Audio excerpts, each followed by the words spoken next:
Terima kasih telah menonton. Sampai jumpa lagi di video berikutnya.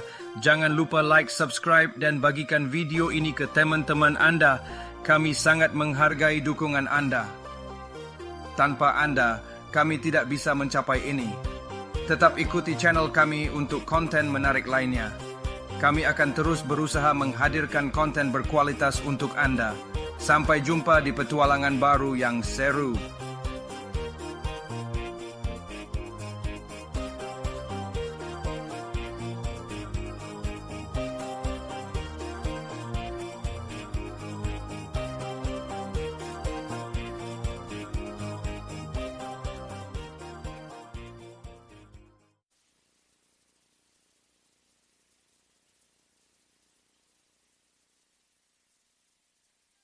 Hashem, Naseh, Vnatsliach.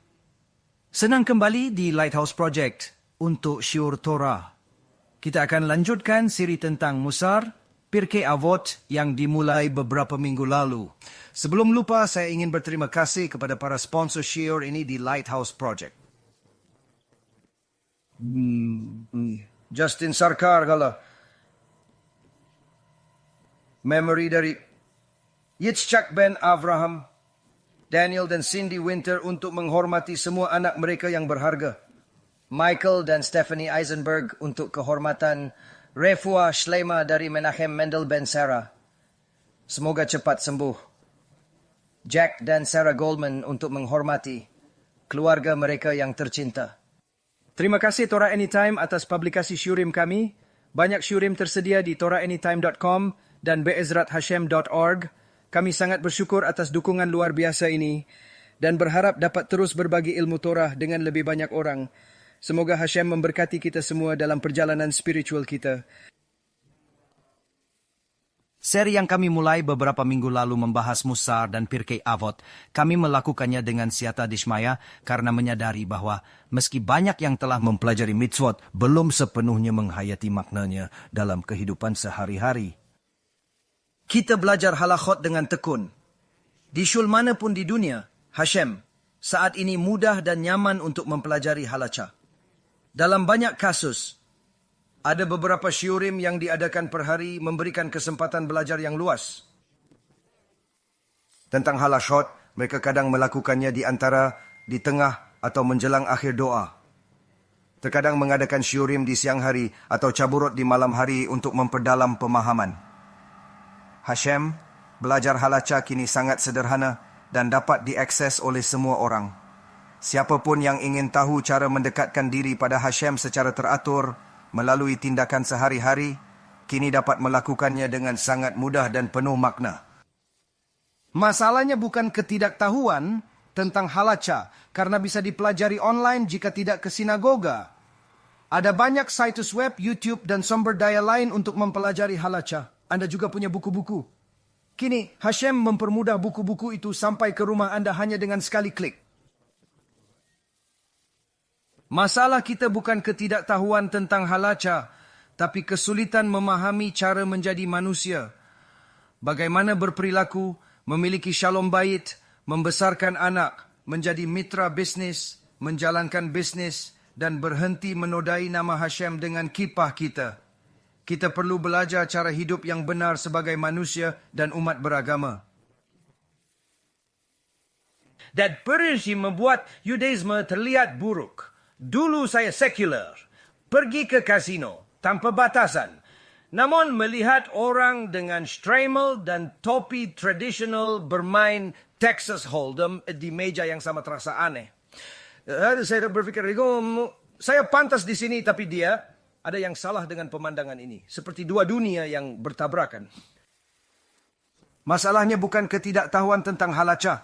Dia paham berjudi dilarang. Semua tahu itu. Saya hanya tidak tahu saya tak boleh berjudi. Yang membuatnya melakukan kesalahan besar ini, salah satu landasan utama dalam Yudaisme dan Torah, adalah proses pemikiran dan ajaran Musar. Ajaran ini sangat penting untuk dipahami dan diikuti, karena memberikan panduan moral dan etika dalam kehidupan sehari-hari kita sebagai umat Yahudi. Musar, etika dari Pirkei Avot, adalah dasar ajaran yang dipelajari melalui Be'ezrat Hashem. Mendahului Gemara adalah dasar Musar.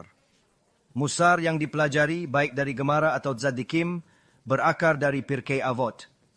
Kita akan mempelajari seluruh seri Be'ezrat Hashem melalui setiap Mishnah dalam Pirkei Avot.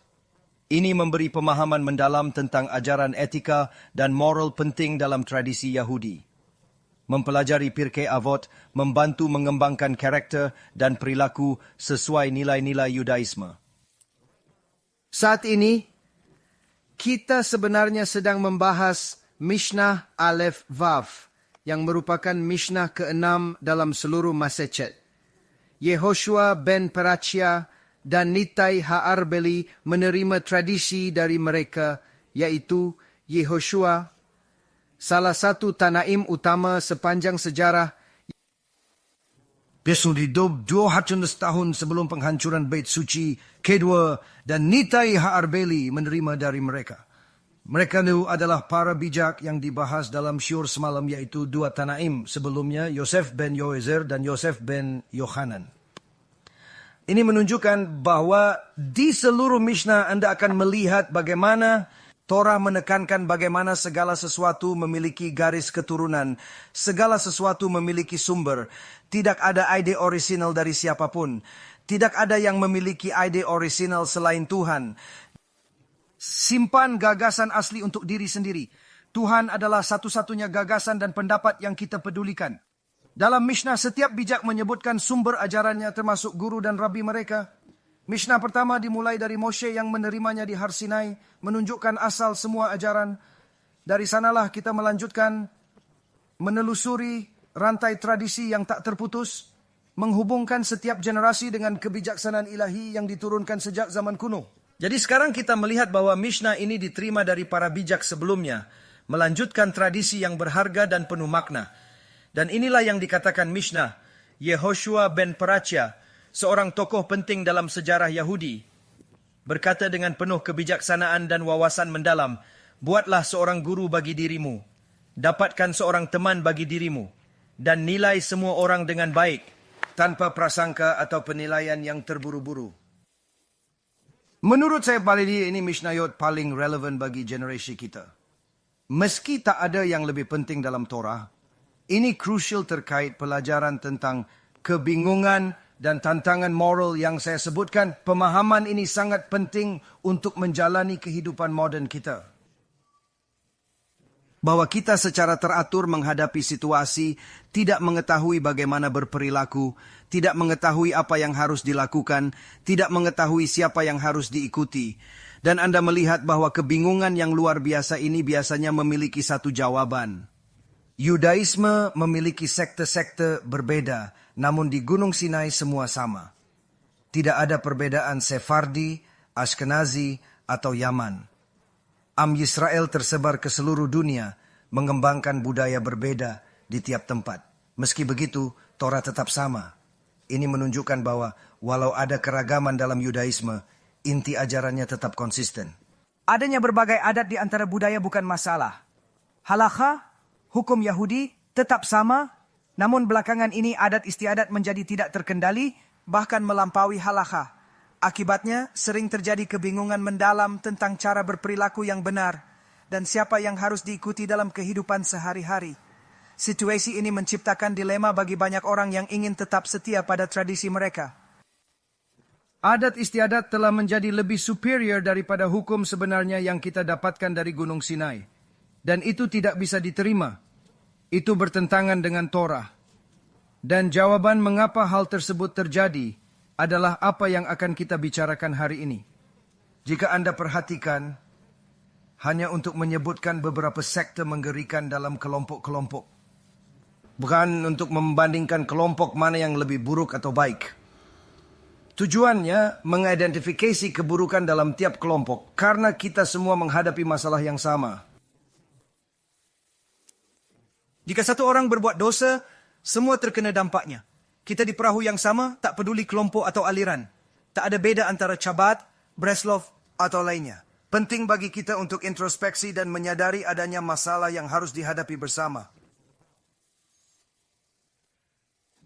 Anda melihat bahwa ada seorang rabbi yang luar biasa, Satmar Rebbe. Satmar Rebbe adalah seorang talmid yang sangat besar.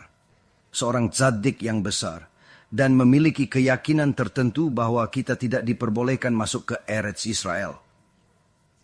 Apakah dia benar atau salah, itu tidak relevan. Apa yang tidak dia maksudkan adalah agar murid-muridnya berkembang menjadi mutan. Nature karta adalah sebahasa. Satmar umumnya tidak bermasalah, tapi dari mereka muncul organisasi lain.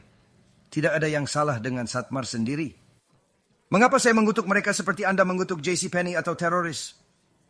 Karena mereka telah menjadi bagian dari teroris. Mereka menjadi Chilul Hashem yang mengenakan seragam Yahudi, namun berjabat tangan dengan orang Iran yang ingin memusnahkan semua orang Yahudi. Mereka menerima uang dari teroris dan melakukan hal-hal yang bertentangan dengan identitas Yahudi mereka. Tindakan mereka mencoreng nama baik komunitas Yahudi dan mengkhianati warisan leluhur mereka. Namun, itu terlihat suci karena dunia tak tahu beda Yahudi religius dan non-religius. Semua dianggap Yahudi. Terlihat bagus, lihat. Yahudi yang baik bergaul dengan Arab. Mengapa yang lain tidak bisa? Jelas Satmar Rebbe, seorang talmid besar, tak bermaksud ini terjadi. Saya yakin dia jauh lebih pahit tentang hal ini daripada yang saya ungkapkan hari ini. Sangat berbeda dengan Chabad Nikim hari ini yang telah mengubah Rebbe mereka yang suci, Rabbi Menachem Mendel Schneerson, menjadi Mashiach. Ini benar-benar omong kosong. Ini bertentangan dengan Torah. Dia sudah meninggal. Dia adalah seorang tzadik besar. Mungkin dia adalah calon Mashiach ketika dia masih hidup. Tetapi setelah dia meninggal, Rabbi Yehuda Hanasi. Rebbe asli yang disebutkan dalam Mishnah, para bijak dalam Torah yang memberi kita Torah, berkata, jika seseorang bisa menjadi Mashiach di generasi kita, itu adalah Rebbe Yehuda Hanasi. Mengapa? Karena dia manusia sempurna. Tzadik besar menerima semua yisurim, pengorbanan dan penderitaan dengan cinta. Bertahun-tahun dia alami ini tanpa mengeluh. Kekayaannya tak dinikmati sedikit pun, semuanya untuk orang lain. Dia hafal seluruh Torah, menyusun Mishnah kita dengan kearifan luar biasa. Kita memiliki Torah hanya karena pengabdian dan kebijaksanaannya yang tak terbatas. Mereka berkata setelah meninggal, seseorang tidak bisa menjadi Mashiach lagi. Jika Rebbe Dueti 500 tahun lalu tidak bisa, maka Rebbe dari Lubavitch juga tidak. Dia meninggal. Tzadik besar memang masalahnya, murid-muridnya tidak mendengarkan karena dia tidak pernah mengaku sebagai Mashiach. Jika benar dia adalah Mashiach, tentu dia akan berkata, teman-teman dengarkan, Geulah sudah tiba dan akulah sang Mashiach. Tunggu aku akan kembali dalam beberapa tahun sebagai Mashiach. Kamu tak akan meninggalkannya tersembunyi. Menurut Torah, jika kamu melihat nubuat dalam Yirmiyahu, Zechariah dan Yecheskel, serta Nevi'im yang memberi kita firman Hashem, mereka menyatakan Mashiach akan terungkap. Ini bukan hal misterius. Mashiach atau bukan, hitam atau putih, Yaman, mungkin dia menyukai kita, tidak ada misteri. Saat Mashiach tiba, seluruh dunia akan tahu dengan pasti. Seperti Hashem memastikan semua orang mengetahui peristiwa luar biasa di Gunung Sinai dan keajaiban laut yang terbelah. Tidak akan ada keraguan atau kebingungan. Rahav, istri Yehoshua ben Nun, berkata, kami mendengar tentang Tuhanmu. Apa maksudnya? Mereka di sana, kita di Gunung Sinai. Tanpa TV atau radio, bagaimana mereka bisa tahu? Ternyata mereka melihat apa yang Hashem lakukan di langit. Hashem membuat proyeksi luar biasa agar semua orang di seluruh dunia bisa menyaksikan kejadian agung ini. Untuk memberikan kita Torah, Hashem melakukan hal yang tak terbayangkan. Dia memastikan semua tahu puncak dunia akan lebih besar, bukan diam-diam. Tak perlu menebak apakah dia Mashiach, karena memang bukan. Murid-murid tak mendengarkan Rabbi, akibatnya mereka tersesat dan menjadi lebih buruk. Minggu ini ada kabar mengejutkan. Sekte baru muncul dari Chabad, menyebut diri Elokistim, menambah kebingungan pengikut. Situasi ini semakin memperumit pemahaman tentang siapa sebenarnya Mashiach dan bagaimana dia akan datang. Elokisti berarti mengubah Rabbi menjadi Tuhan.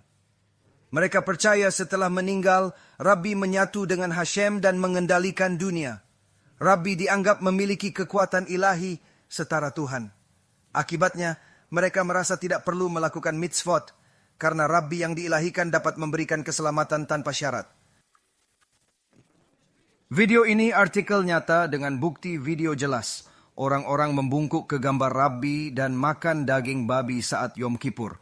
Awalnya takut, tapi setelah membaca ajaran baru, mereka merasa baik-baik saja. Kini mereka terbuka melanggar aturan Yahudi.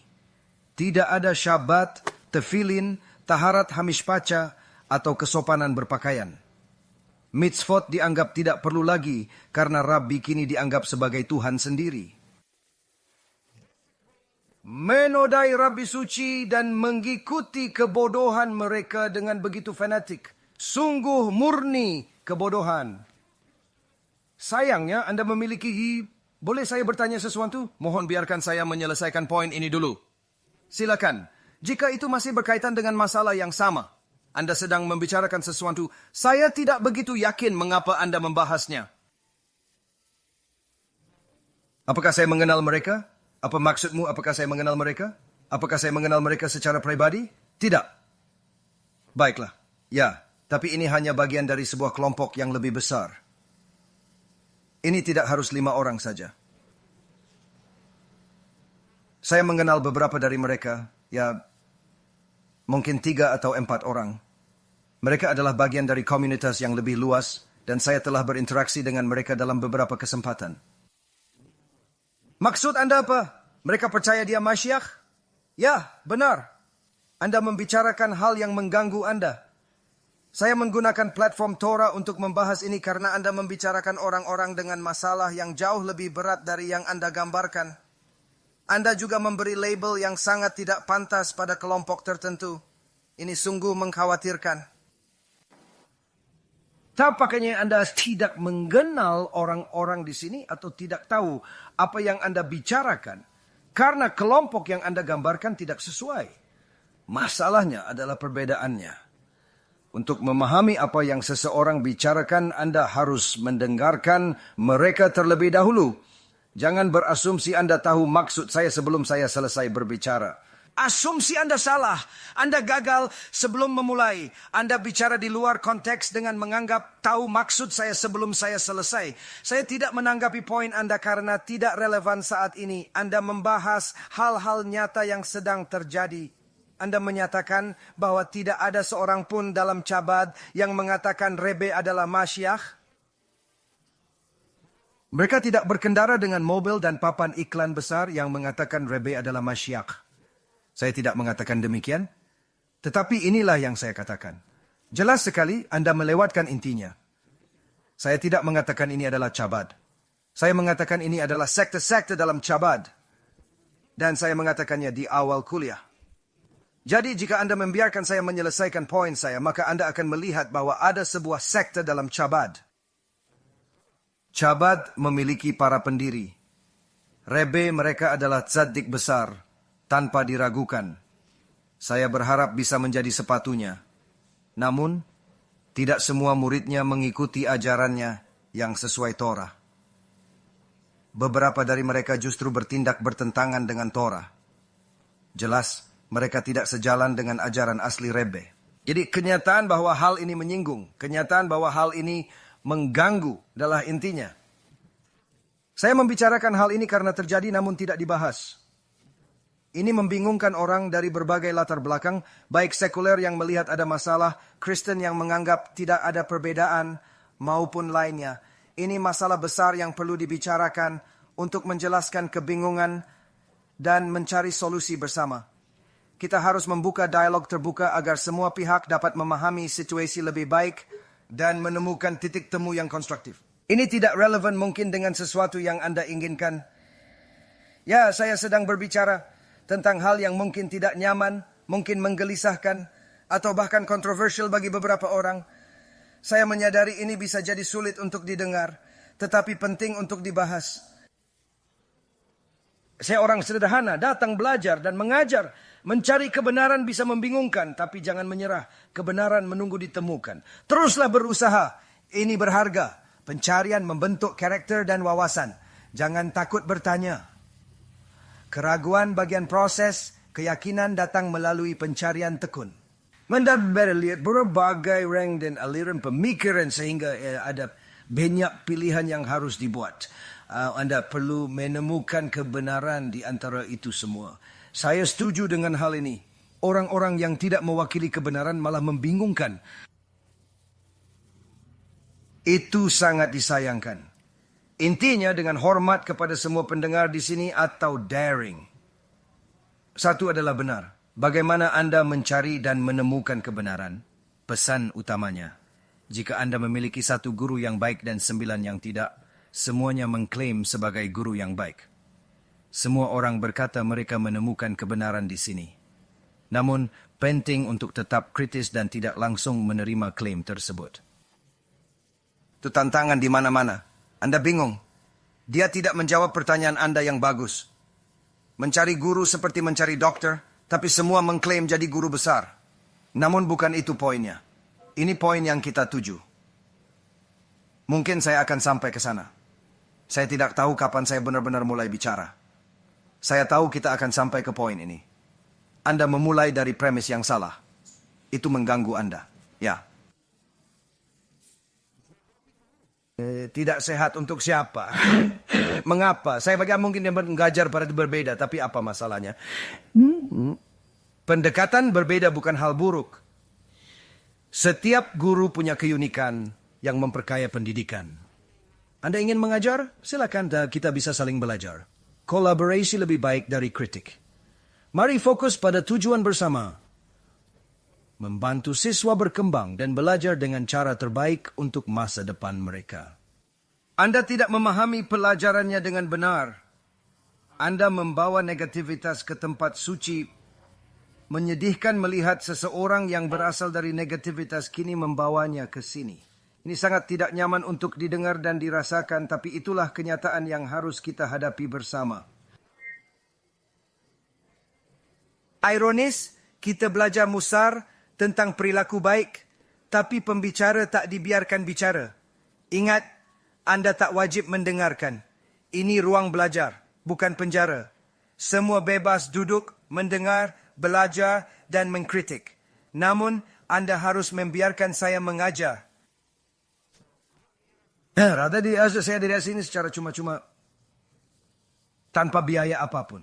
Saya coba membawa pencerahan dan pemahaman baru untuk membantu kita semua berkembang. Saya berharap kita bisa belajar bersama dan saling mendukung. Terima kasih atas perhatian dan kesabaran Anda mendengarkan saya.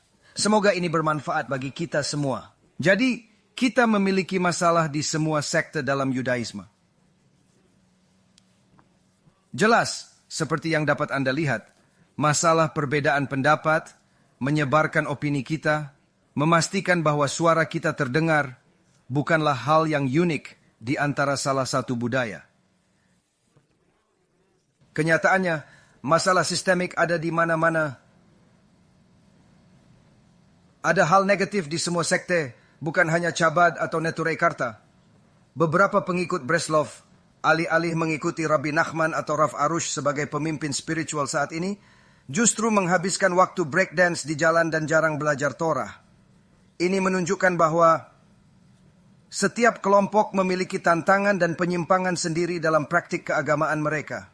Ada yang melempar batu pada Syabat ke mereka yang tidak menjaganya, mengira itu mitzvah, padahal bertentangan dengan ajaran. Kita harus menghadapi kenyataan sulit ini untuk memperbaiki situasi. Sebagai pemilik perusahaan bernilai jutaan dolar, saya paham pentingnya realitas.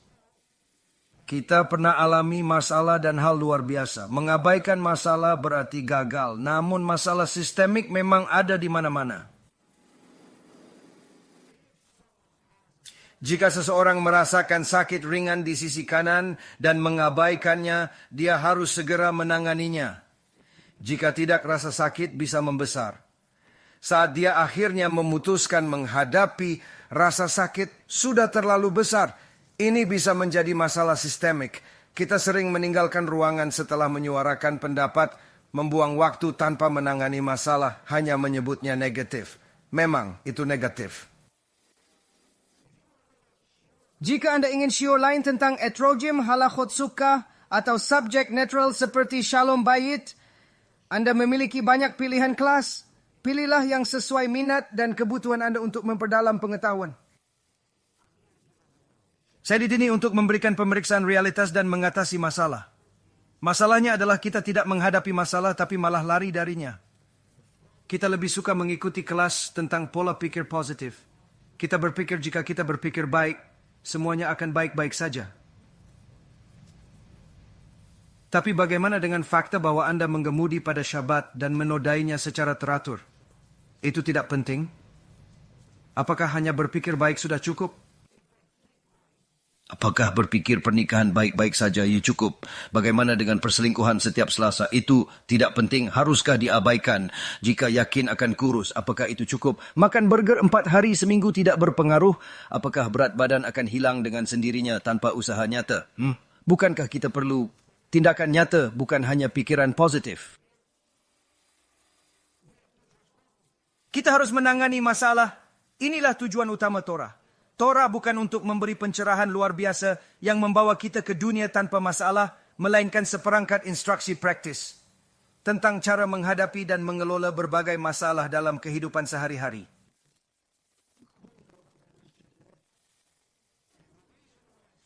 Saya mulai dengan topik negatif untuk menarik perhatian dan membuat Anda tidak nyaman.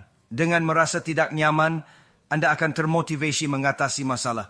Jika saya memberi kenyamanan, Anda akan tertidur dan mengabaikan masalah. Tidak ada yang menganggap masalah bahwa beberapa orang percaya Rebe atau Yesus adalah Tuhan. Kita cenderung mengabaikan hal-hal yang bertentangan dengan keyakinan kita. Padahal hal-hal ini mungkin penting untuk dipertimbangkan dan direnungkan. 100 miliar orang berpikir seseorang adalah Tuhan dan bukan Tuhan. Mengabaikan masalah adalah masalahnya. Kita ingin mendengar hal-hal menyenangkan. Tidak. Saya di sini belajar syur Torah. Jenis Torah apa yang kamu pelajari? Biar saya ceritakan Torah yang saya pelajari.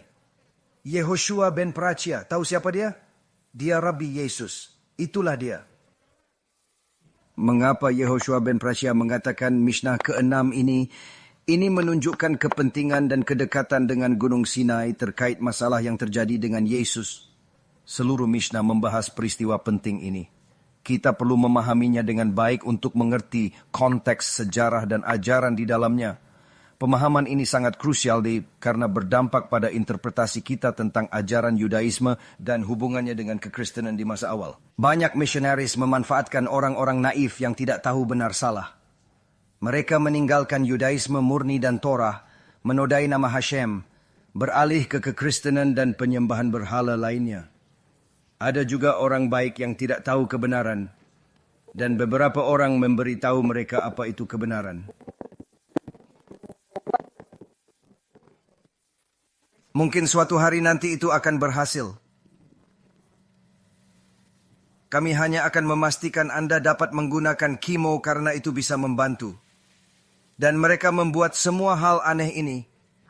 Dan mereka membuat orang melakukan hal-hal aneh. Dan mereka mengisi lapangan sepak bola dengan orang-orang 50, 100, 250 ribu orang miskin untuk memberikan kepada satu orang ini yang merupakan pembicara yang sangat pandai. Audience dan jet mewah 50 60 juta dolar. Pembicara handal membahas penyembahan berhala. Kita mengabaikannya padahal Torah memerintahkan kita menjadi cahaya bagi bangsa-bangsa. Ini kelalaian besar kita. Namun, mengabaikan goyim dan membiarkan mereka menangani masalah sendiri tidak sepenuhnya salah. Kita tidak wajib mengonversi setiap orang. Ada batas tanggung jawab kita. Ada rabi yang dapat diandalkan. Tapi bagaimana dengan orang Yahudi yang menyembah berhala atau rabi sendiri melanggar Torah atau yang mengklaim Rabbi Nachman menyuruh mengunjungi makamnya saat Rosh Hashanah padahal beliau tidak mengatakan itu? Ini masalah serius yang harus ditangani bijak oleh pemimpin spiritual. Kita perlu memahami akar permasalahannya dan mencari solusi yang tepat tanpa menghakimi terlalu keras. Orang-orang meninggalkan keluarga, menciptakan masalah shalom bait yang serius. Waktu bersama hanya saat liburan yang sangat singkat. Istri dan anak-anak tidak ingin mereka pergi, merindukan kebersamaan. Mereka jarang melihat ayah karena bekerja berlebihan, hampir 24 jam sehari. Namun alih-alih menghabiskan waktu berharga bersama keluarga, dia memilih untuk pergi ke makam dengan ribuan orang lain. Jika istri setuju dan seluruh rumah ceria, pergilah ke makam, doakan saya juga, karena saya membutuhkan doa. Namun jika doa di makam menimbulkan masalah shalom bait, Anda sebenarnya melanggar ajaran Torah dari Rabbi Nachman. Beliau tak pernah menyuruh untuk menciptakan masalah shalom bait. Tahukah Anda arti sebenarnya dari shalom bait? Ini penting. Kita mempelajarinya secara mendalam dari parasha minggu ini, yang mengajarkan kita tentang kedamaian rumah tangga. Parasha minggu ini parashat Lech Lecha. Tuhan bersedia menghapus namanya sendiri demi shalom bait. Menghapus namanya sendiri, itulah sebabnya dalam seluruh masalah sotah, ketika ada seorang wanita yang diduga berselingkuh dari suaminya, Hashem mengatakan obat untuk mengetahui apakah dia berselingkuh atau tidak, karena pada masa itu tidak ada penyelidik pribadi. Anda mengambil namaku, Anda menulisnya di gulungan, Anda memasukkan gulungan ke air suci yang dipakai Kohanim mencuci tangan dan kaki sebelum bekerja di Beit Hamikdash. Tinta larut dalam air. Lalu wanita meminumnya. Jika berkhianat, dia akan meledak dan mati seketika. Jika tidak bersalah, dia akan diberkati oleh Kohen Hagadol, orang tersuci di negeri ini, dan mungkin diberi kesuburan sebagai anugerah khusus. jika sulit melahirkan, dia akan bisa. Jika anaknya jelek, akan menjadi cantik. Hal ajaib dan mistis dari Hashem, tapi melalui proses dosa. Kita menghapus nama Hashem. Ini dilarang dan merupakan perintah. Anda tidak boleh melakukannya. Anda dilarang menghapus nama Hashem. Namun Hashem mengizinkan penghapusan namanya untuk menciptakan shalom bait. Dengan ini suami akan tahu kebenaran istrinya atau perselingkuhannya. Penghapusan nama Hashem hanya untuk kasus ini diperbolehkan. Dia dihukum dan dilarang bersama. Demi shalom bait, kamu boleh menghapus nama Hashem. Apa kamu pikir Rebbe Nachman tidak tahu ini? Aku tahu sesuatu yang dia tidak. Kamu kira dia bilang, berdoa di makamku, tak peduli ganggu shalom bait. Siapa yang berpikir begitu? Renungkan. Ini masalah serius. Jangan putuskan sendiri. Tanya Rabbi Arush untuk nasihat tepat. Tzaddik yang ia adalah. Baca bukunya, tanya Rabbi Lazar Brody, murid Rabbi Arush yang bijak. Ia tak punya masalah shalom bait saat kekever istrinya mendukung. Mereka pergi bersama penuh semangat. Namun, jika Anda punya masalah shalom bait karenanya dan berisiko bagi rumah tangga, jangan lakukan. Utamakan kedamaian keluarga karena itu fondasi kehidupan yang bahagia. Jadi seluruh masalah di sini bukanlah pada para rabbi. Masalah utama di sini adalah para murid yang tidak mendengarkan para rabbi dengan baik.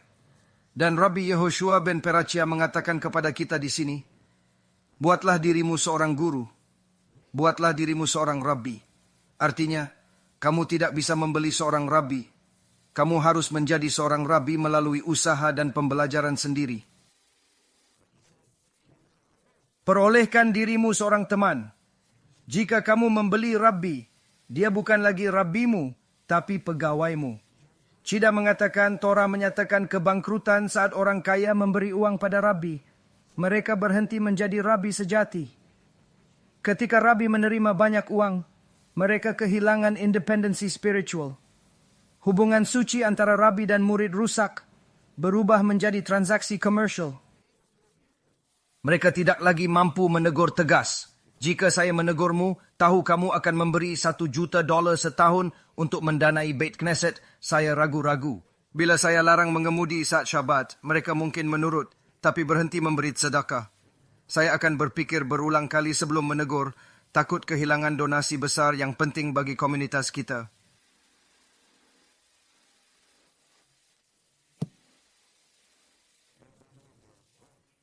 Istri Anda, tolong minta dia mengenakan pakaian. Baiklah, saya akan memintanya berpakaian untuk Beit Knesset lain. Saya tidak akan datang lagi. Rabi yang saya inginkan, yang akan saya beri $1 juta, adalah Rabi yang akan melakukan apapun keinginan saya.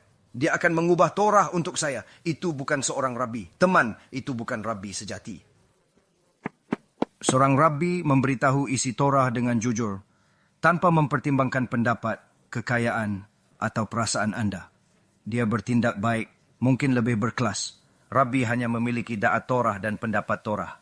Dia peduli kebenaran. Jika benar dia mengatakannya, jika tidak dia diam.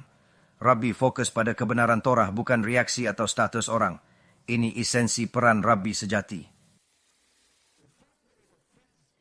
Fakta bahwa orang tersinggung saat mengetahui sesuatu salah seharusnya lebih menyinggung siapapun yang menyadari itu masalahnya. Jika kita mendengarkan para Rabi dengan seksama, kita akan tahu masalah ini tidak akan terjadi. Jika Neturei Karta benar-benar membaca dan mempelajari ajaran-ajaran secara mendalam, serta menerapkannya dengan sungguh-sungguh dalam kehidupan sehari-hari, situasinya mungkin akan jauh berbeda dan lebih baik.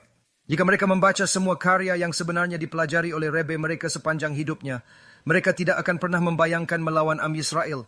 Mereka tidak akan pernah membayangkan pergi dan berjabat tangan dengan teroris, apalagi mendukung mereka.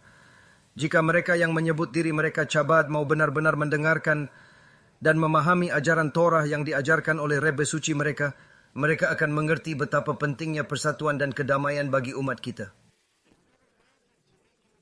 Mereka tahu orang mati tak bisa jadi Masyiach. Fakta tak terbantahkan. Tuhan yang buat aturan ini, bukan saya. Masalah datang padanya. Saya hanya ajarkan dasar Yudaisme, tak lebih tak kurang. Saya tak mengajar cumrot atau hal ketat. Larangan naik mobil ke syul saat Syabat bukan berlebihan, tapi aturan dasar bagi Yahudi taat. Ini bukan soal keketatan, melainkan prinsip fundamental dalam kehidupan Yahudi yang harus dipatuhi. Makan kosher sepanjang waktu adalah kewajiban dasar Yudaisme, mencakup semua makanan, termasuk daging, produk susu, bahkan permen. Segala sesuatu harus kosher, jika tidak ada alasannya yang jelas.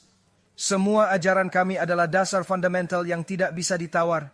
Sayangnya, masalahnya sekarang, banyak Rabi memiliki keinginan berlebih akan uang, sehingga sulit bagi mereka untuk tetap jujur dan mengajarkan kebenaran Torah tanpa kompromi. Jika saya mengatakan kebenaran, mereka tak akan ke syul lagi. Mengemudi saat Syabat berarti menodai Syabat dan tak termasuk minyan. Menurut Rambam, Shulchan Aruch, Zohar, dan Gemara, mereka tak dianggap Yahudi. Buku-buku Yahudi menyatakan, mengemudi menggunakan ponsel atau merokok saat Syabat berarti Anda bukan Yahudi. Keyahudian Anda ditangguhkan sampai bertobat. Ini bukan aturan saya, lihat bukunya. Saya hanya menyampaikan yang tertulis. 7 tempat di Shulchan Aruch, Zohar, Gemara, Torah tertulis dan lisan. Cukup baca bukunya. Saya membacanya dan memberitahu Anda. Mengapa Rabi Anda berkata begitu? Saya tidak tahu. Apakah dia benar-benar Rabi? Gelar Rabi tidak menjamin seseorang adalah Rabi. Yehoshua ben Perachah berkata, jadikanlah diri Anda seorang Rabi. Rabi selalu mengatakan kebenaran, meski mengganggu atau tidak nyaman. Jika benar-benar selamanya. Jika Torah sedikit berbohong, fondasi akan goyah dan kepercayaan hilang. Kebenaran harus diutamakan walau sulit diterima, karena hanya dengan kebenaran kita memahami ajaran sejati dan dapat mengikuti jalan yang benar dalam kehidupan. Itu 100% kebohongan dengan sedikit kebenaran, sulit dibedakan kebenarannya. Harus 100% kebenaran ilahi atau 100% kebohongan, tak ada jalan tengah.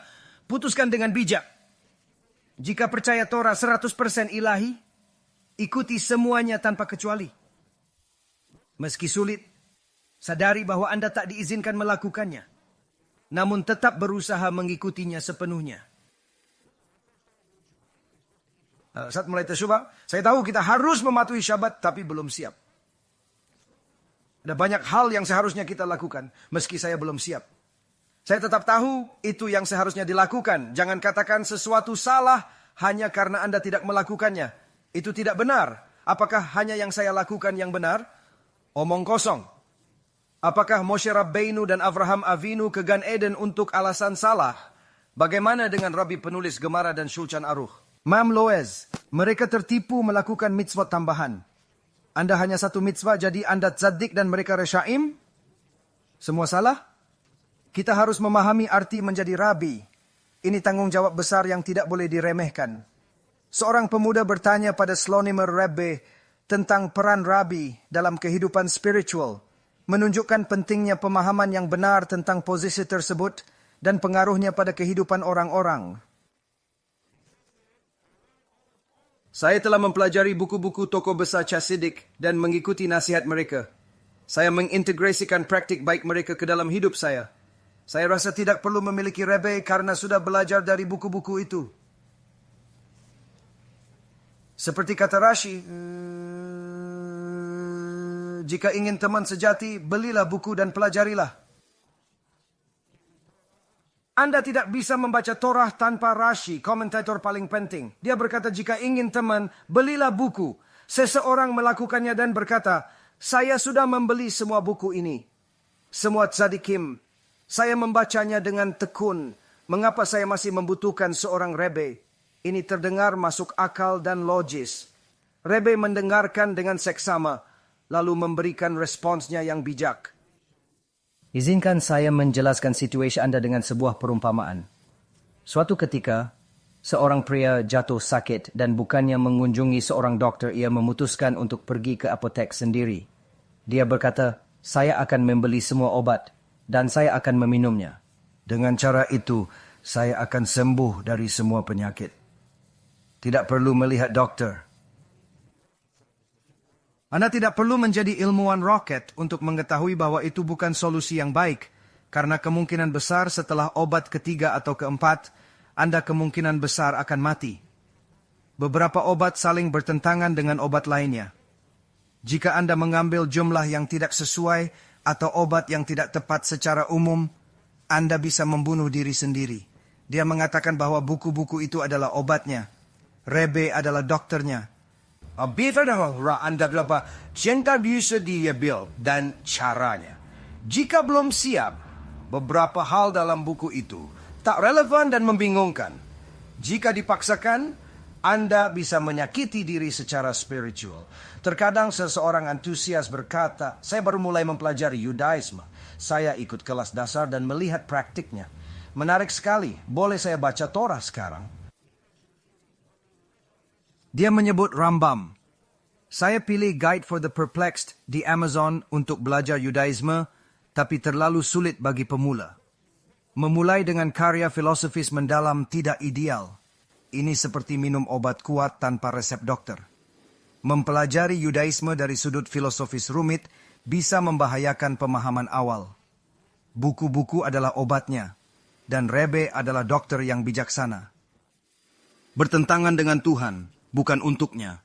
Tanpa pemahaman dasar Yudaisme, jangan lihat buku Rambam. Membaca tanpa pengetahuan mendalam bisa berbahaya dan menyesatkan. Guru bijak diperlukan untuk membimbing, menjelaskan konteks, dan memberikan pemahaman yang benar. Tanpa bimbingan, seseorang mungkin salah menafsirkan ajaran suci tersebut. Kajian tentang Yudaisme, Anda tidak seharusnya melihat bukunya karena bahkan para bijak pada zamannya tidak memahami bukunya. Ketika mereka pertama kali membacanya, mereka mulai membakarnya. Mereka mengira dia menentang Tuhan. Mereka mengira dia menggunakan terlalu banyak informasi dari Goyim seperti Aristoteles. Mereka mengira itu adalah sesuatu yang berasal dari dunia lain, terlalu berlebihan. Jangan asal pilih buku bertema Yahudi. Seorang murid pernah minta pendapat saya tentang buku barunya. Isinya tentang Yahudi, tapi penerbitnya tidak dikenal. Buku Yahudi Ortodoks otentik biasanya diterbitkan oleh penerbit terkenal, tidak seperti buku Inggris dengan ratusan penerbit. Kita harus hati-hati memilih buku Yahudi dan memastikan sumbernya terpercaya. Ini penting untuk menjaga keotentikan dan kebenaran ajaran Yahudi yang kita pelajari. Penulis buku ini adalah kepala sinagoga reform di California. Jika ingin jadi kofar atau percaya bisa memberikan bar mitzvah pada anjing, baca saja. Nikmati, meski idenya kontroversial. Buku ini tidak untuk semua orang. Ada yang setuju dan tidak, tergantung keyakinan dan pemahaman ajaran Yahudi. Bagi yang terbuka, buku ini bisa membuka wawasan baru.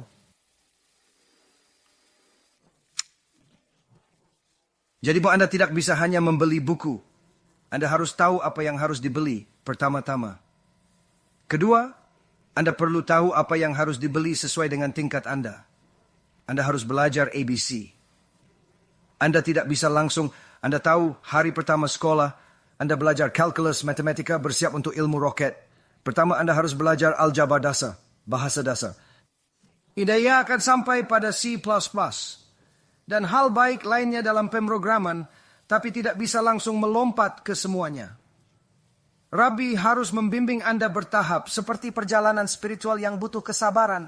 Ini terjadi jika Anda menjadikannya Rabbi Anda, bukan sekedar membayarnya mengajar. Jika hanya membayar, ada syarat tersirat. Saya beri uang, Anda biarkan saya berbuat sesuka hati. Ini bukan ciri Rabbi sejati yang seharusnya memandu dengan kebijaksanaan dan integritas. Jika Rabbi Anda tak mengajarkan syabat, kesucian keluarga, kesopanan, dan halakhot Yudaisme, dia bukan Rabbi sejati. Rabbi sejati membimbing prinsip dasar kehidupan Yahudi, membentuk fondasi spiritual kuat. Tanpa bimbingan ini, Anda kehilangan esensi penting tradisi Yahudi. Rabbi yang baik bukan hanya mengajarkan pengetahuan, tapi juga menanamkan nilai-nilai luhur dalam diri muridnya. Anda ingin seorang Rabbi? Dengarkan nasihat para Rabbi asli. Mereka menyarankan Anda membuat sendiri. Menurut Chazal, caranya dengan menemukan orang yang selalu jujur, terlepas Anda suka atau tidak. Ada berbagai gaya menyampaikan pesan, tapi hanya ada satu kebenaran. Ingat pepatah, aseh le caraf, ukneh le cacaver. Jadikan dirimu guru dan dapatkan teman. Mengenai memperoleh seorang teman, kita menghabiskan begitu banyak waktu dengan teman-teman kita. Tapi mengapa dikatakan memperoleh seorang teman daripada membuat seorang teman? Kita masing-masing pergi ke restoran, bertemu seseorang, pergi bekerja, bertemu seseorang, bertemu orang yang berbeda. Anda tidak membeli salah satu dari orang-orang ini. Anda tidak memperoleh salah satu dari teman-teman ini. Anda hanya menjadi teman. Anda tidak perlu memperoleh mereka. Dia mengatakan memperoleh seorang teman, karena untuk memiliki teman sejati, Anda harus benar-benar memperolehnya dengan usaha dan waktu. Ini bukan proses yang mudah. Yang tidak diperoleh dengan sungguh-sungguh hanya akan menjadi kenalan biasa. Jadi, bagaimana kabarmu sekarang? Kapan kita akan mengadakan pesta lagi? Atau mungkin Brit Milah, Bar Mitzvah, atau pernikahan berikutnya? Kapan kita bisa berkumpul dan merayakan momen-momen penting dalam hidup bersama lagi? Saya memberimu Alia, Deiti Nanas, cai untuk temanku. Berikan dia Alia. Bagaimana jika kamu meneleponnya pukul 3 pagi? Hei, rumahku disita. Kamu punya banyak uang. Pinjamkan aku 300,000 $. Aku mengembalikannya nanti. Maaf menelepon pagi buta, tapi aku tak bisa tidur. Apakah kamu akan melakukannya untuk teman? Apa yang terjadi? Tidak membayar tagihan telepon. Hei, aku sekarat. Butuh paru-paru secepatnya. Kamu satu-satunya yang cocok dengan golongan darahku. Kamu mau memberikannya? Itulah yang disebut teman sejati. Tapi, kamu tidak punya banyak teman seperti itu, kan? Coba tanya pria tua di sana berapa teman yang dia punya. Dia beruntung jika punya satu saja. Tanyakan orang tua 90 tahun berapa teman mereka miliki. Jika satu, mereka bangga menyebut orang yang rela berkorban untuknya. Ini makna teman sejati setelah 90 tahun. Kita bisa menyadarinya lewat ceramah setengah jam tanpa menunggu puluhan tahun. Jangan sia-siakan waktu untuk teman tidak berharga. Fokus pada hubungan bermakna dan tulus dalam hidup Anda. Gaya hubungan manusia tak sekuat dugaan kita. Mereka datang dan pergi, saling menyinggung perasaan. Ada acara yang dihadiri, ada pula yang tidak. Orang selalu merasa tak bahagia. Selalu punya alasan sendiri. Lebih baik kembangkan hubungan dengan Tuhan. Dia adalah teman sejati yang tak pernah mengecewakan. Yehoshua ben Parachia kemudian mengatakan Mishnah ini untuk menjelaskan makna penting dari hubungan spiritual tersebut. Ketika seseorang menjadi rabbi, ucapannya harus diterima, terlepas apakah terdengar baik atau masuk akal. Begitu rabbi mengatakannya, itu dianggap seperti Tuhan sendiri yang bicara. Gemara, teks suci Yahudi, menyatakan, takutlah kepada rabbi Anda seperti Anda takut kepada Tuhan, karena rabbi dianggap perwakilan Tuhan di dunia. Ini menunjukkan tingginya posisi rabbi dalam ajaran Yahudi. Saya tidak mengatakan rabbi Anda adalah Tuhan. Kita bukan orang gila. Ketika dia menjadi rabbi Anda, ucapannya berasal dari Tuhan, bukan pendapatnya. Pendapat kita semua tidak berarti. Hanya pendapat Tuhan yang penting. Jika dia sungguh rabbi Anda akan selalu mendengarkannya, meski tidak masuk akal atau Anda tidak setuju. Ingat, hanya pendapat Tuhan yang benar-benar penting. Kita harus mempercayai dan mengikutinya. Bahkan jika Anda tidak menyukainya, ingat bahwa ucapannya berasal dari Tuhan dan Torah. Seorang Rav terpaut dengan Torah secara teratur siang dan malam.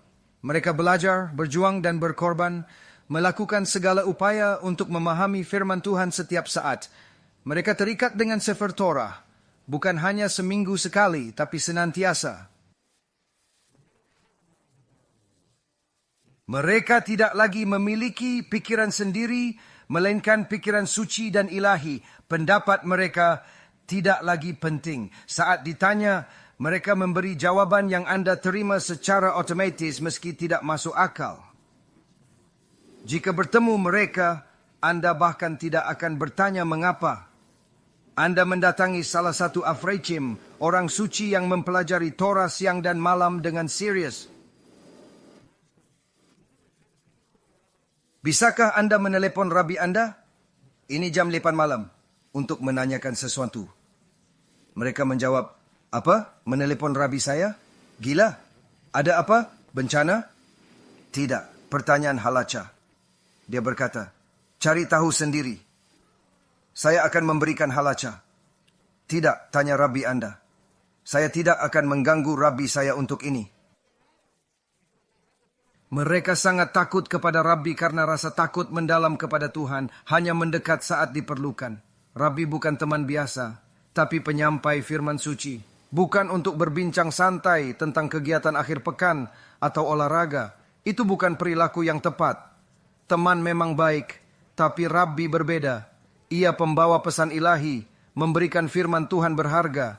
Kalian harus mendengarkan dengan seksama dan menghormatinya dengan penuh kepatuhan. Yehoshua ben Parachia mengakhiri Mishnah dengan hakimilah setiap orang dengan baik. Jika melihat orang saleh bertindak aneh, jangan langsung menghakimi. Cobalah memahami alasan di balik tindakan mereka karena mungkin ada penjelasan yang belum diketahui. Ini tampaknya merupakan pelanggaran terhadap Torah. Anda diwajibkan untuk menggunakan imajinasi yang telah diberikan oleh Hashem untuk menemukan alasan mengapa dia diizinkan melakukannya. Jika dia benar, Anda diwajibkan untuk melakukan ini. Jika dia jahat, bahkan jika Anda melihat dia melakukan sesuatu yang benar, maka Anda diwajibkan untuk menemukan sesuatu yang salah di dalamnya. Contoh, jika Anda melihat seorang rabbi suci yang Anda miliki, yang selalu memberikan Anda da'at Torah, menyalakan api, sebenarnya ada kisah terkenal. Seorang pria tinggal di seberang jalan dari rabbinya, yang tidak selalu dia dengarkan atau berikan kaf zchut. Dia melihat dari jendelanya ke jendela rabbinya. Itu adalah sore Syabat dan sedang hujan. Dia melihat rabbinya menyalakan api di tengah ruang tamu. Dia berpikir, Rabbi, saya menyalakan api. Rabbi, macam apa ini? Saya harus menyelidikinya.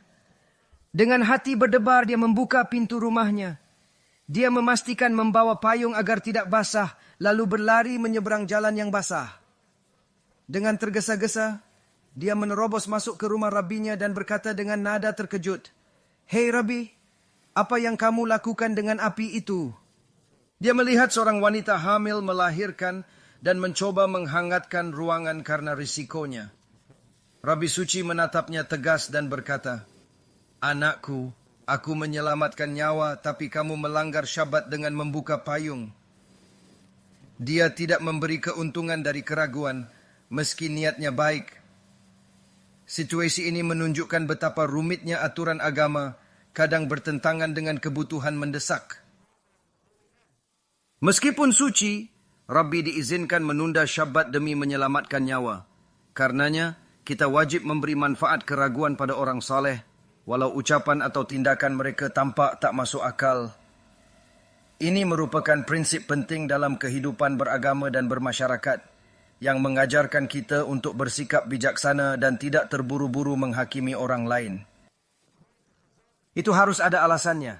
Menurut Chazal, itu satu-satunya alasan mengapa Hashem memberi Anda imajinasi. Untuk membuat alasan bagi orang-orang saleh ketika apa yang mereka lakukan tidak masuk akal bagi pikiran kita yang rendah. Itu bukan untuk membuat kartun atau hal-hal sepele. Imajinasi Anda bukan untuk membuat iPhone atau merancang aplikasi, melainkan untuk tujuan yang lebih tinggi dan mulia dalam kehidupan spiritual. Ini untuk merancang alasan mengapa orang-orang yang saleh selalu benar, meskipun kita tidak melihatnya, dan mengapa mereka pada akhirnya akan mencapai satu titik, meskipun kadang-kadang mereka memulai ceramah dengan cara yang mengganggu, bahkan jika mereka hanya berusaha untuk menjadi saleh. Tetapi jika mereka jahat, dan Anda melihat seseorang seperti Hitler tiba-tiba bergabung dengan Gemah, Jika orang jahat tiba-tiba memberi makanan gratis, curigailah ada racun atau niat tersembunyi. Yehoshua ben Parachia mengatakan ini tentang Yesus karena reputasinya yang kontroversial, menimbulkan banyak pertanyaan dan keraguan.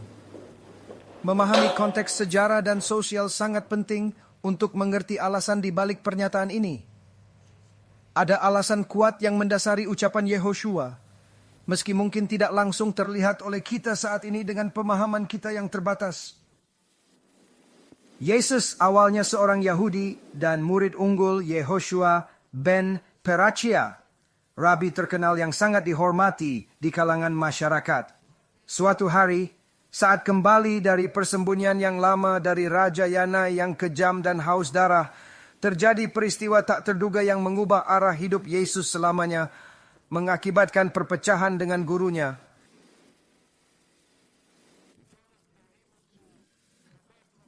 Mereka mengetahui bahwa mereka dapat kembali dari Alexandria. Namun di perjalanan, mereka berhenti. Mereka berhenti di perjalanan untuk beristirahat sejenak. Seorang tuan rumah yang sangat ramah untuk menyambut mereka dengan senyuman lebar. Dan Yehoshua ben Parachia akan berkata dengan penuh kekaguman, "Oh, betapa ramahnya tuan rumah kita." Maksudnya dia ingin menunjukkan mereka sungguh baik hati membiarkan kita masuk ke rumah mereka dan memberi kita makan. Namun, Yesus salah memahami ucapan Rabbinya, mengira beliau memuji penampilan wanita itu. Dengan polos, Yesus berkata, "Dia sebenarnya tidak cantik.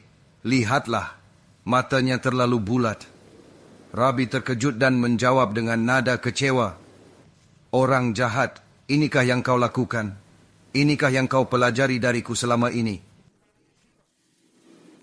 Mereka mengusirnya dengan tegas.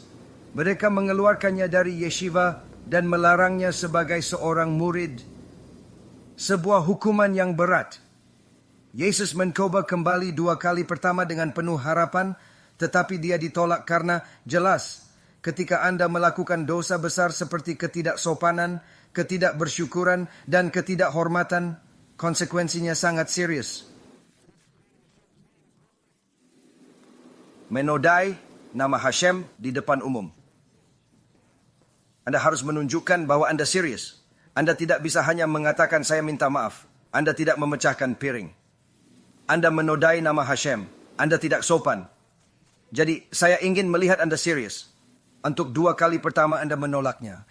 Dan pada kali ketiga, Yehoshua ben Parachia sebenarnya sedang di tengah-tengah Kriyat Shema. Dia sedang berdoa, dia sedang melakukan Kriyat Shema.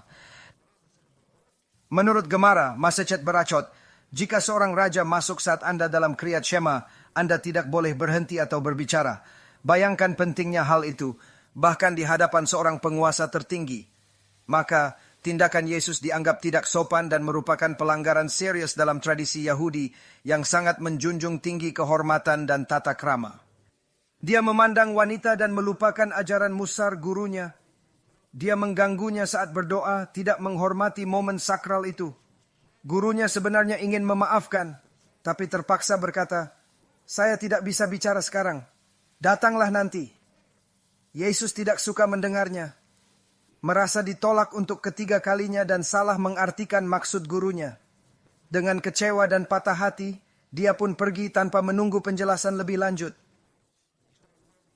Dia menyembah berhala, belajar sihir, dan melakukan trik menarik pengikut. Yeshua ben Parachia berkata, "Bertobatlah, kembalilah. Aku menerimamu dan tahu perbuatanmu." Yesus menjawab, "Tidak sopan. Aku sudah terlalu jauh, tidak ada jalan kembali." Anda mengajarkan pembuat dosa tak diterima kembali. Saya akan tetap di sini. Dia memutuskan melanjutkan hidup, memenuhi keinginan berdosa dengan wanita, atau membuat orang mengikutinya. Tanpa penyesalan, dia memilih jalan salah, mengabaikan ajaran yang diterimanya.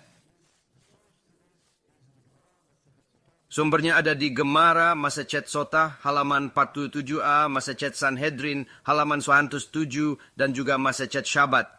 Semua bagian dari Gemara. Ada juga beberapa midrashim dan tempat-tempat lain di mana Anda bisa menemukannya. Kadang-kadang Anda akan menemukan banyak salinan Gemara di mana mereka sebenarnya tidak menyebut nama Yesus. Mereka menyebutnya murid.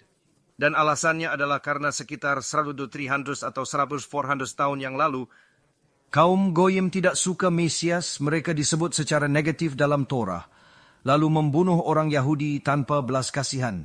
Demi keselamatan, kami terpaksa mengganti nama itu dalam kitab suci kita. Namun Baruch Hashem, kebenaran tetap ada dan tidak pernah hilang meski tersembunyi di balik kata-kata yang telah diubah. tetap dan salinan dengan kebenaran asli tetap ada, dan kita masih memiliki kebenaran yang kita miliki dari Gunung Sinai. Jadi sekarang, alasan mengapa Yehoshua ben Parachia benar-benar menyebutkan seluruh Mishnah ini adalah karena semuanya menceritakan kisah tersebut secara lengkap dan terperinci.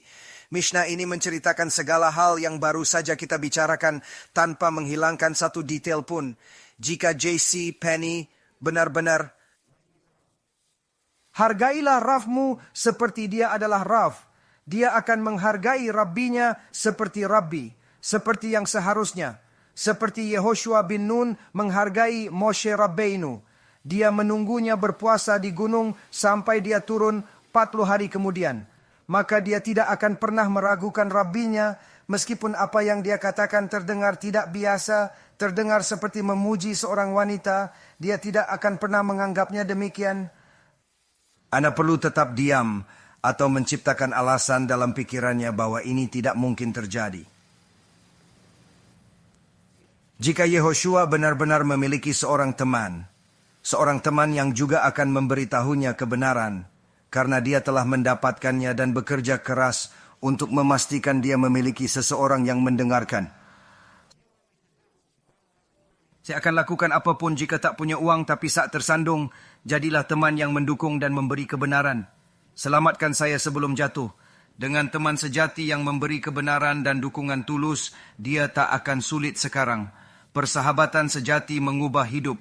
Teman baik menunjukkan kebenaran, menjadi kekuatan saat lemah, hadir di saat sulit, dan membimbing kita ke jalan yang benar. Inilah arti sesungguhnya persahabatan yang tak ternilai. Dan jika Anda hanya memberikan Rav Kaf Zeshut, manfaat dari keraguan, itu tidak akan terjadi. Tetapi semuanya memiliki masalah dasar yang sama seperti Neture Karta, Cabat Mesianik, dan sekte-sekte lain yang saya sebutkan sebelumnya. Membeli seorang teman itu mudah. Anda tidak selalu membutuhkan uang. Membeli teman tidaklah sulit. Menjadi rabbi tergantung pada ego Anda. Semakin besar ego, semakin banyak pekerjaan.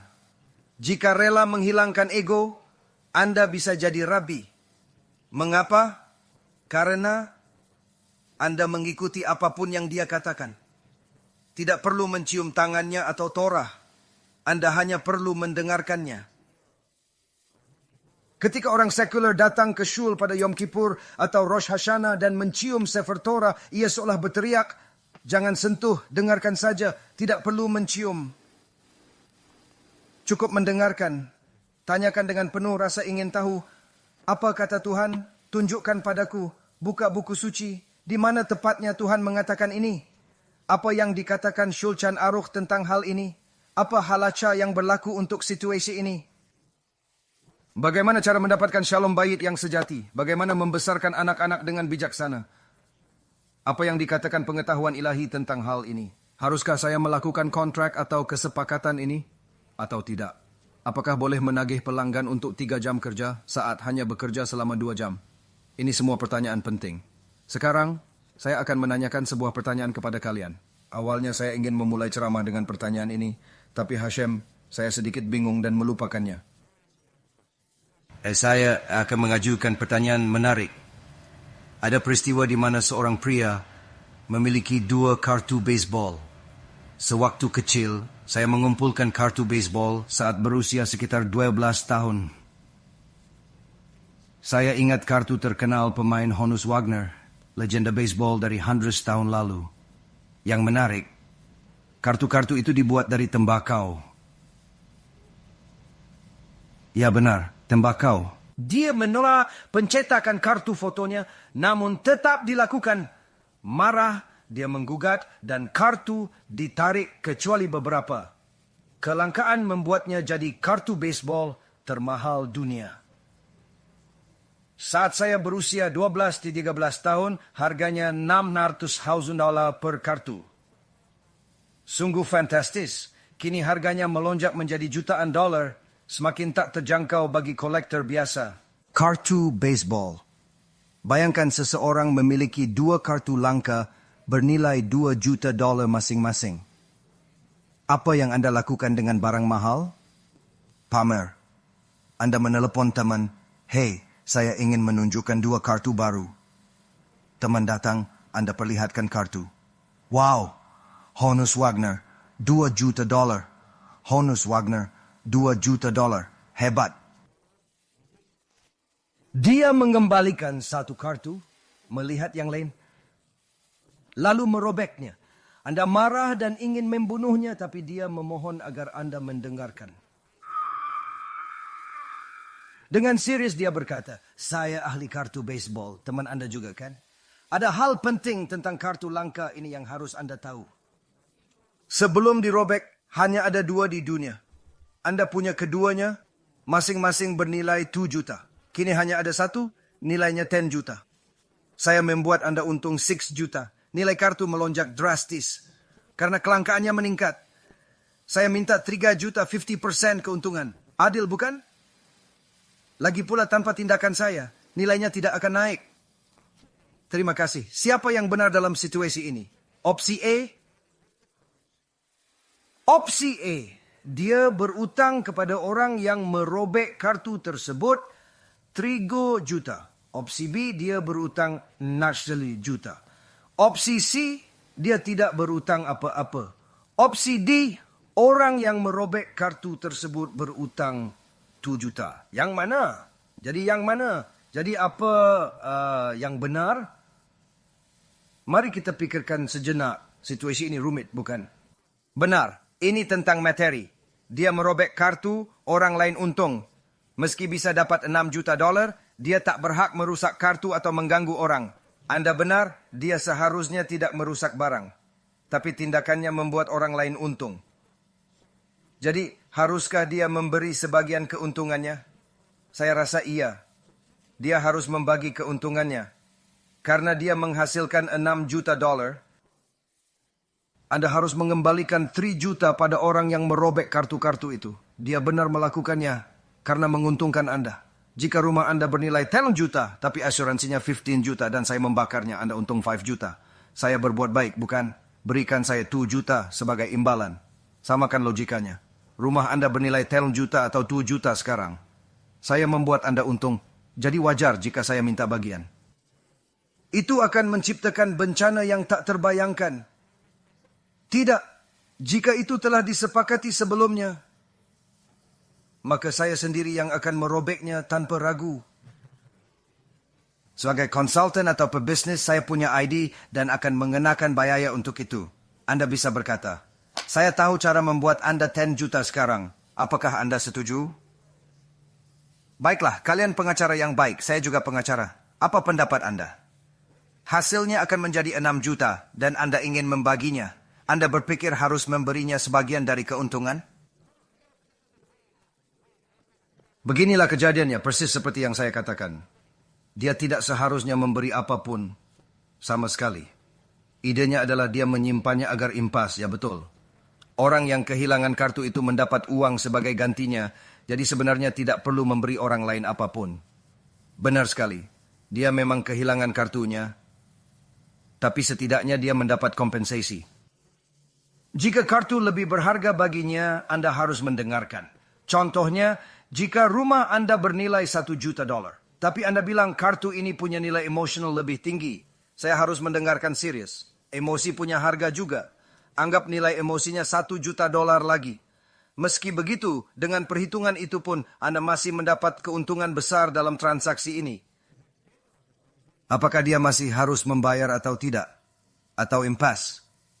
Jika emosi bernilai $1 juta, orang tersebut tidak rugi karena masih untung. Dia tidak perlu memberi apapun.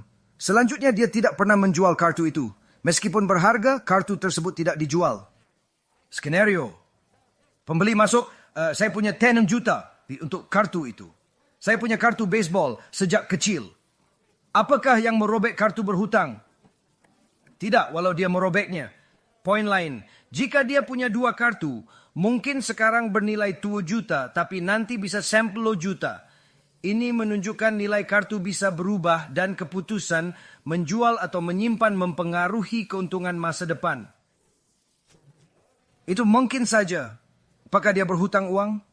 Pemilik bisa bilang hari ini nilainya 10 juta, tapi saya tak ingin menjual.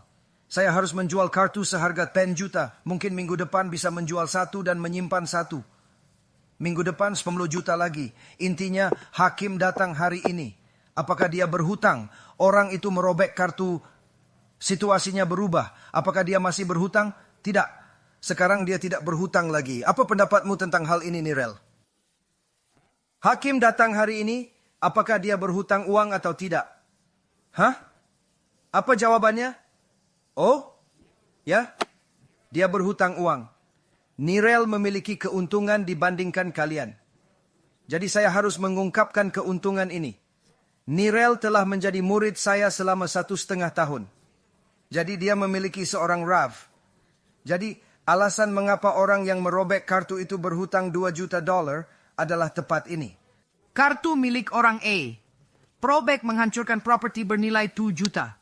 Ia berhutang sebesar nilai itu saat kejadian, tak lebih tak kurang. Masalah ini rumit karena nilai kartu bisa berubah seiring waktu. Jadi apakah Probek berhutang 2 juta atau nilai terkini kartu tersebut?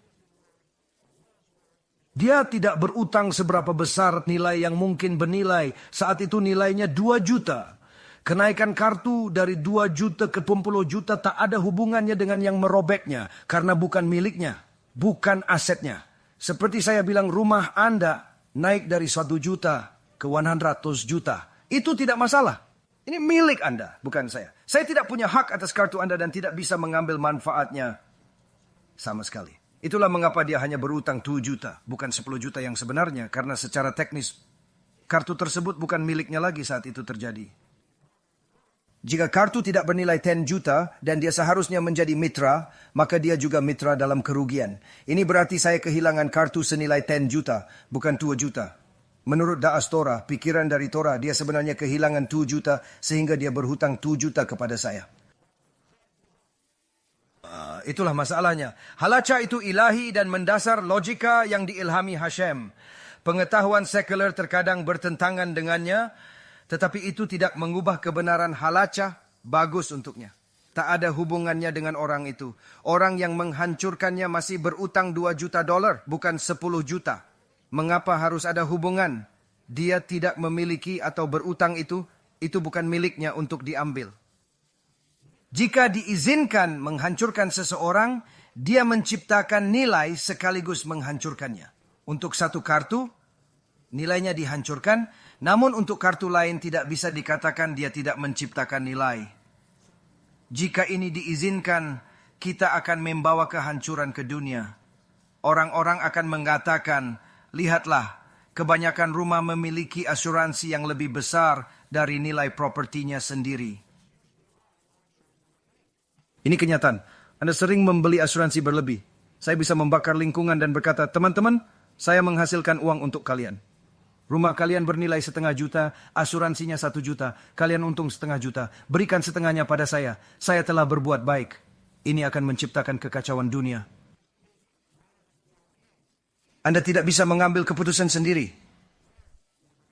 Jika ada kesepakatan untuk menciptakan nilai, itu berbeda. Namun, intinya adalah ketika Anda memiliki seorang Rav atau Rabbi, Anda harus mengikuti bimbingan mereka dalam pengambilan keputusan penting. Sebelum membuat sebuah kesepakatan, Anda harus bertanya pada Rav, apakah saya diizinkan melakukan transaksi bisnis ini? Apakah ini kosher? Seseorang bertanya pada saya, bolehkah saya menagih klien untuk 3 jam saat pekerjaannya hanya memakan waktu 2 jam? Jawabannya adalah ya dan tidak.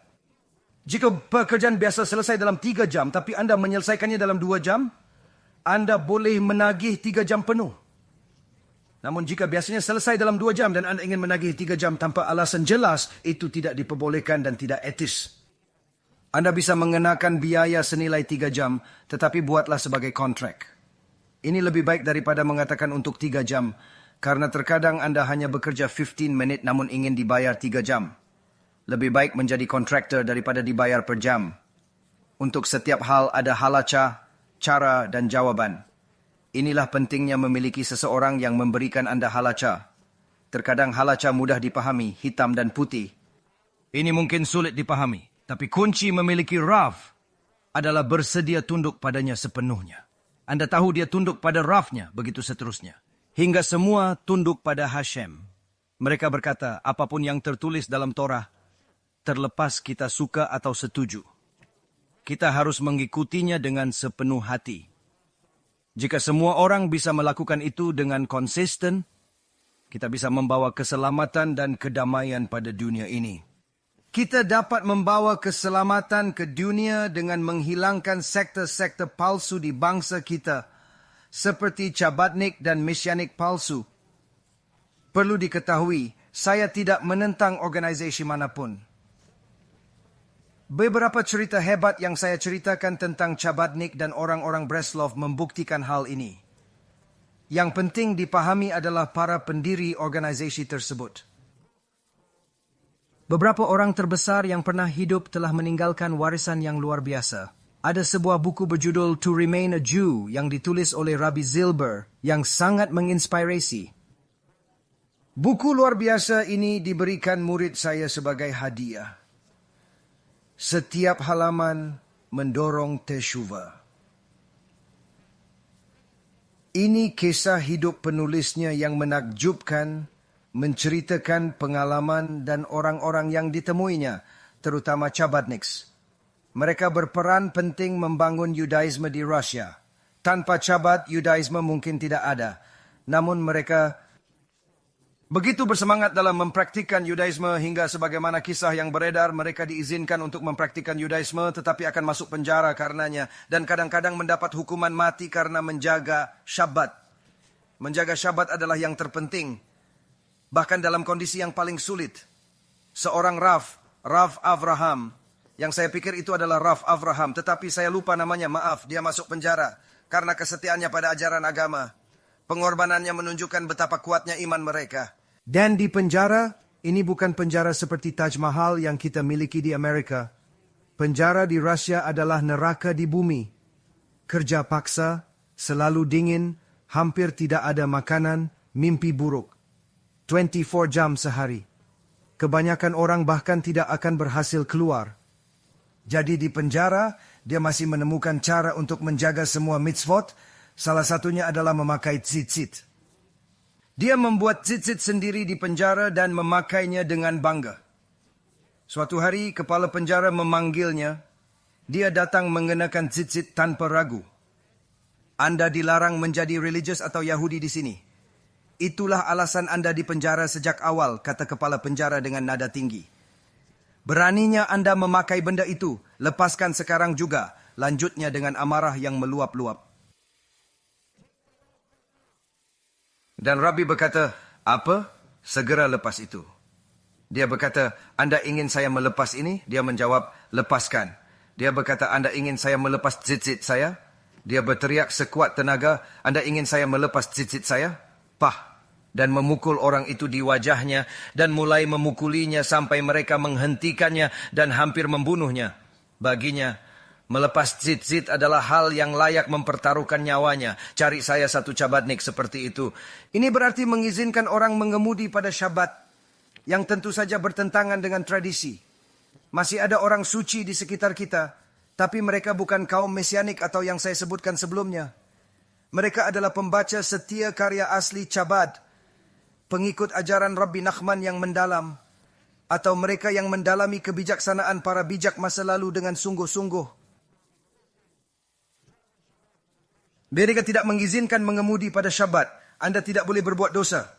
Setiap orang punya tingkat tesyuva, tapi jangan anggap dosa itu baik. Mungkin baik bagi Anda, tapi tidak untuk Syamaim.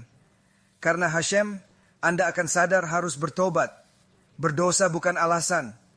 Jangan pikir itu tidak apa-apa. Tampak baik untuk Anda, tapi tidak untuk surga. Akhirnya Anda harus bertanggung jawab.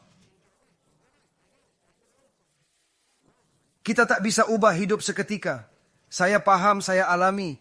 Jangan anggap mengemudi saat Syabat atau makan daging babi sesekali itu baik. Itu tak pernah benar meski sulit. Wajar jika belum bisa atasi semua. Tapi pelajari tentang pendiri organisasi ini. Lihat semangat luar biasa mereka untuk Hashem. Untuk setiap mitzvah, sekecil apapun, mereka rela korbankan hidup. Itulah dedikasi sejati yang patut diteladani. Rabbi Zilber rela berkorban di penjara. Meski disiksa, dia dan Tzaddikim lain tetap teguh beriman. Rabbi Zilber berjuang mendapatkan perlengkapan Chanukah demi menjaga tradisi. Setiap mitzvah bermakna mendalam, terutama dalam kondisi sulit. Pengorbanan mereka menunjukkan kekuatan iman luar biasa.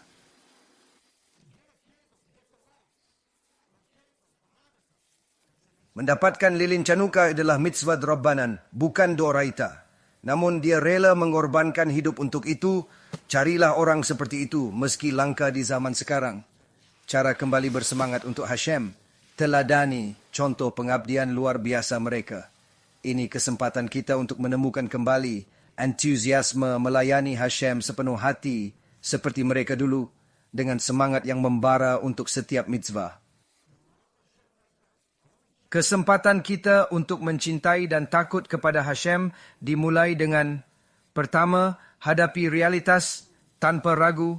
Kedua, dapatkan seorang Raf yang bijaksana. Ketiga, miliki teman yang jujur saat Raf tidak ada untuk memberi nasihat.